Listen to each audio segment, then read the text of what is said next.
మన కొత్తగా మన యోగా కుటుంబానికి చేసినటువంటి యోగ సాధకులు అందరికి కూడా హృదయపూర్వక ఆహ్వానం. అంతేకాకుండా అభినందనలు కూడా. ఎందుకంటే వాళ్ళు యోగ సాధనలో కాస్తో కూస్తో శరీర ఆరోగ్యం కాపాడుకోవాలనేటువంటి దృఢ నిశ్చయంతో ఈ యోగ సాధన ప్రారంభించారు.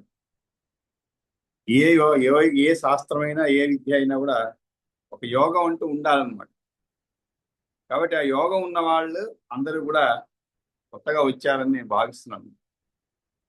తర్వాత ఇది ఏదో ఒక యోగాసనాలు మాత్రమే కాకుండా మన యోగ సాధన కార్యక్రమం అనేది ప్రతిరోజు కూడా ఒక తీర్థయాత్ర లాగా సాగుతూ ఉంటుందన్నమాట.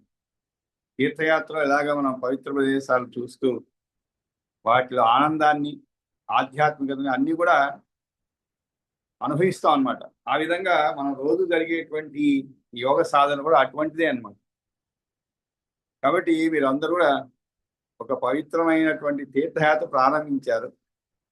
ఇందులో మేము కూడా ఒక 9 నెలల నుంచి నవంబర్ 1-2 తారీఖు నుంచి ప్రారంభించాను. చాలా మంది తమ తమ అనుభవాలను పంచుకున్నారు. వారి వారి శరీర ఆరోగ్యం ఎలా మెరుగుపడింది, ఎటువంటి అనారోగ్యాలన్నీ కూడా దూరమైంది అనేటువంటి విషయాన్ని చాలా చక్కగా పంచుకుంటున్నారు 2-3 రోజులుగా. అంటే ఇవన్నీ కూడా కొత్తగా వచ్చిన వాళ్ళకి ఒక కొత్త ఆశాకిరణంగా పనిచేస్తున్నారు. ఎందుకంటే చాలా మంది కొత్తగా వచ్చిన వాళ్ళలో కూడా చాలా దీర్ఘ రుగ్మతలు, అదేవిధంగా చిన్న చిన్న మానసిక వ్యధలలో ఉన్నటువంటి వాళ్ళు ఉంటారు. వాళ్ళందరికీ కూడా ఒక గొప్ప అనుభవాన్ని అందిస్తుంది అనమాట మన యోగ సాధన. ఇది ఏదో ఒక సాధారణమైనటువంటి యోగ సాధనగా పరిగణించవద్దు. ఇది ఒక అద్భుతమైన అనుభవం అనమాట. ప్రతిరోజు కూడా అద్భుతమైన అనుభవం. 5:20 నుంచి 6:40 వరకు. ఆ తర్వాత మనం తోటి యోగ సాధనలు పంచుకునేటువంటి అనుభవాలు ఇంకా చక్కగా ఉంటాయి. కాబట్టి మీరు అందరూ కూడా ఎవరెవరైతే కొత్తగా వచ్చారో వాళ్ళందరికీ కూడా మరీ విన్నపం ఏంటంటే ప్రతిదీ కూడా చాలా సీరియస్గా తీసుకోండి. యోగ సాధన చేసేటప్పుడు సమయ పాలన, యమ నియమాలు అన్ని కూడా చెప్పారు మన గురువు గారు. మళ్ళీ వారికి చెప్పవలసిన అవసరం లేదు. సమయ పాలన చేసేటప్పుడు, యోగ సాధన చేసేటప్పుడు మనం పూర్తిగా మనసంతా కూడా మన శరీరం పైన ఉంచాలి. మన గురువు గారు చెప్తుంటారు, ఈ ఆసనం వల్ల ఈ యొక్క శరీరాంగం బాగా ఉత్తేజం అవుతుంది, దాని యొక్క పనితీరు బాగుపడుతుంది చెప్తూ ఉంటారు.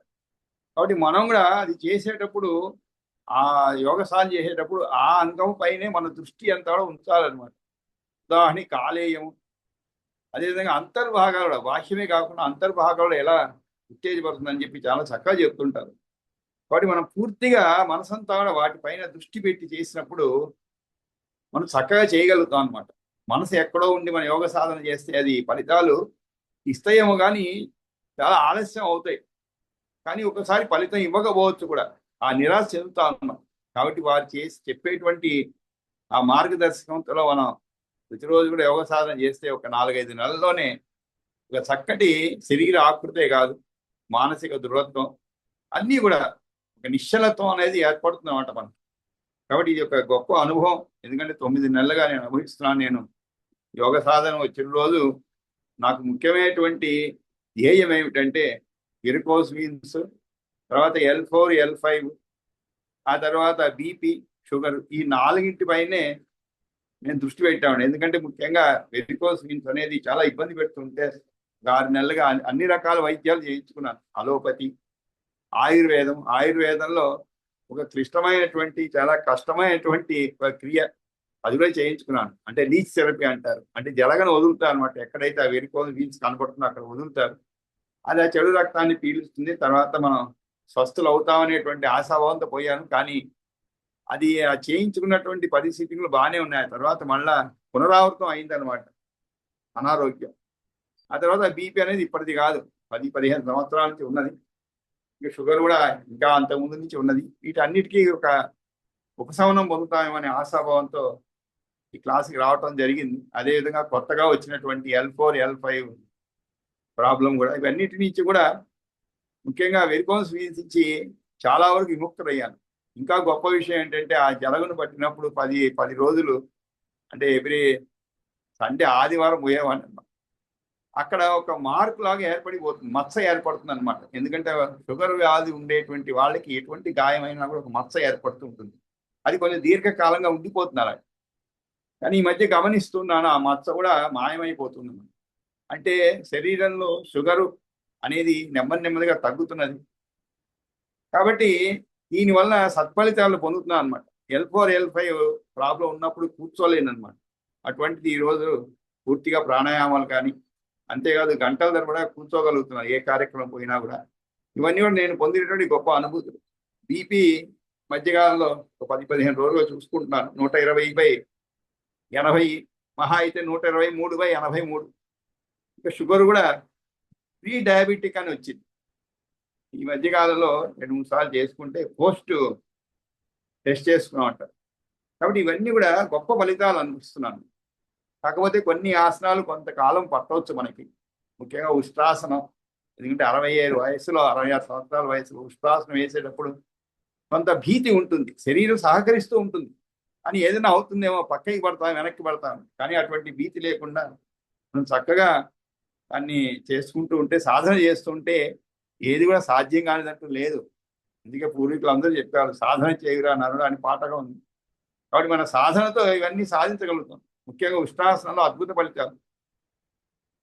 9 నెలల సాధన చేస్తే మన గురు పౌర్ణమి నాడు, అంటే 29వ తారీఖు నుంచి కాస్త వెనక్కి తిరిగినప్పుడు కాలును పట్టుకోలేకపోతున్నాను, ఇంకా కూడా తాకటం జరుగుతుంది. 2 కాళ్ళను తాకటం వరకు వచ్చాను. కాబట్టి ఇంకొక సాధన చేస్తే 10-15 రోజుల్లో పూర్తిగా సాధించగలుగుతానని నమ్మకం కలిగింది. కానీ సాధన వదలకూడదు అన్నమాట.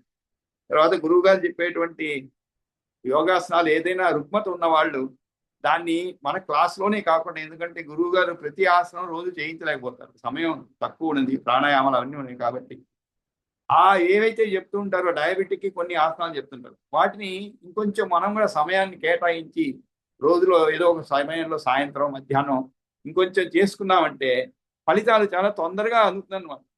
ఎందుకంటే ప్రతి ఆసనాన్ని రోజు చేయించడం అనేది కష్టమవుతుంది. కాబట్టి ఇటువంటి ఒక గొప్ప అనుభవాన్ని, మన శరీరాన్ని చక్కగా, శరీరమే కాదు మనసును ముఖ్యంగా చక్కగా ఉంచేటువంటి మన యోగ సాధన అనమాట. మనసు దృఢత్వం, ఎటువంటి అల్లకల్లోలం అయినా కూడా మనకి మనసులో అవన్నీ కూడా వెళ్ళిపోతాయి అనమాట.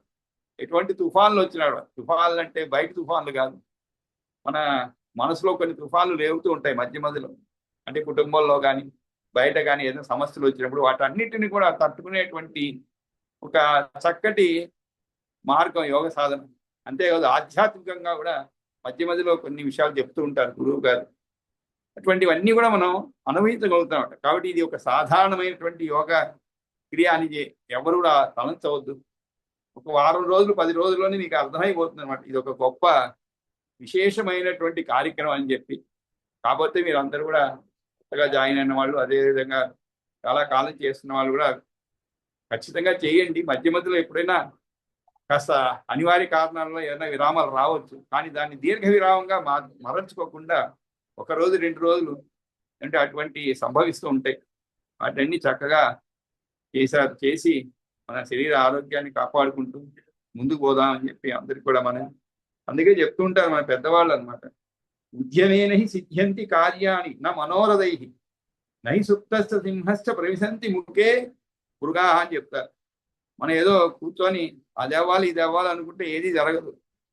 మన ప్రయత్నం చేయాలి. ఉద్యమం అంటే ఏంటి? ప్రయత్నం చేయాలి. చేస్తేనే సాధించగలుగుతాం.